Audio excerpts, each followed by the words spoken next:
یا اللہ یا رحمان یا رحیم یا کریم۔ جب انسان حلال راستہ چھوڑ کر کے حرام راستہ جنسی تسکین کے لیے تلاش کرتا ہے اور اختیار کرتا ہے تو پھر وہ کسی ایک جگہ پر نہیں رکتا، بلکہ وہ کیا کرتا ہے؟ آگے بڑھتا چلا جاتا ہے۔ جن ممالک میں بے حیائی عام ہے اور بے حیائی کو برا نہیں سمجھا جاتا ہے، وہاں کے حالات کا اگر ہم جائزہ لیں تو پتہ چلے گا کہ انسان کہاں تک پہنچ گیا اپنے جنسی سکون حاصل کرنے کے لیے اور اپنے جذبات کو ٹھنڈا کرنے کے لیے۔ یورپی ممالک میں، انگلش ملکوں میں، انگریزوں کے یہاں حیا کوئی چیز نہیں ہے۔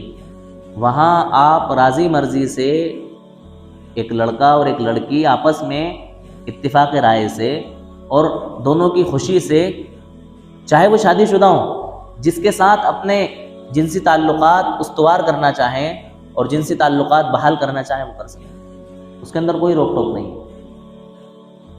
یعنی کہ آزادی دی ہے کہ ایک انسان صرف شادی کے بندھن میں بند کر کے اور نکاح کے تعلق میں بند کر کے صرف اپنی بیوی کے ساتھ یا اپنے ہسبینڈ کے ساتھ عورت خاص نہ ہو جائے، بلکہ اس کو آزادی ہونا چاہیے کہ یہ بیوی شادی شدہ ہونے کے باوجود جس مرد سے چاہے اپنے تعلقات کیا کر لے، قائم کر لے، اور یہ مرد شادی شدہ ہونے کے باوجود جس عورت سے چاہے اپنے تعلقات کیا کر لے، قائم کر لے۔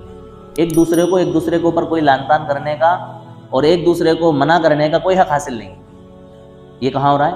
یورپی ممالک۔ یعنی جس سے آپ کا دل مل جائے، جس سے آپ کی سیٹنگ ہو جائے، اس کے ساتھ آپ اپنے جنسی جذبات کیا کر سکتے ہیں؟ ٹھنڈے کر سکتے ہیں۔ اس کے باوجود بے حیائی کا اور درندگی کا یہ عالم ہے کہ وہاں یہ جنسی پیاس کسی قیمت پر رکنے کو تیار نہیں ہے۔ راضی مرضی سے زنا ہو رہا ہے، راضی مرضی سے بے حیائی ہو رہی ہے، انسان کا پیٹ نہیں بھر رہا ہے، من نہیں مان رہا ہے، پھر وہ اپنی عقل سے دوسرے راستے تلاش کر رہا ہے کہ ایک وقت میں میرا پیٹ ایک عورت سے نہیں بھر رہا ہے، لہٰذا ایک وقت میں میرے ساتھ کتنی عورتیں ہونا چاہیے؟ 2 عورتیں ہونا چاہیے۔ پھر انسان کی جنسی درندگی بڑھتی ہے، پھر انسان کے ذہن میں یہ خیال کہ نہیں، ایک وقت میں میرا 2 عورتوں سے پیٹ نہیں بھر رہا ہے، بلکہ ایک ساتھ میں کتنی عورتیں ہونا چاہیے؟ 3 ہونا چاہیے۔ پھر انسان کے جذبات کہ نہیں، 3 سے میرا پیٹ نہیں بھر رہا ہے، وہ تو بہت پرانی بات ہو گئی، ایک ساتھ میں کتنی عورتیں ہونا چاہیے؟ 4 عورتیں ہونا چاہیے۔ یہ چیزیں ہوئی۔ پھر اس کے بعد میں کیا ہوا کہ بھائی راضی مرضی سے تو عام بات ہو گئی ہے، راضی مرضی سے اپنی پیاس بجھانا کوئی بڑا کام نہیں ہے۔ اصل کمال تو یہ ہے کہ ہم اپنی جنسی درندگی کو اس طرح سے بجھائیں اور اپنے جذبات کو اس طرح سے ٹھنڈا کریں کہ کسی کے ساتھ ہم کیا کریں؟ زبردستی کریں، جس کو زنا بالجبر کہا جاتا ہے۔ زبردستی اپنی پیاس کو کیا جائے؟ بجھایا جائے۔ اس میں جو لذت حاصل ہوگی، اس میں جو مزہ آئے گا، وہ مزہ آپ سے رضامندی سے نہیں آئے گا۔ اگر آپ سے رضامندی سے جنسی تسکین ہم حاصل کریں تو اپنی بیوی سے کر لیں، لہٰذا ہمیں جنسی تسکین اس وقت تک حاصل نہیں ہوگی جب تک کہ ہم کسی سے زبردستی زنا نہ کر لیں۔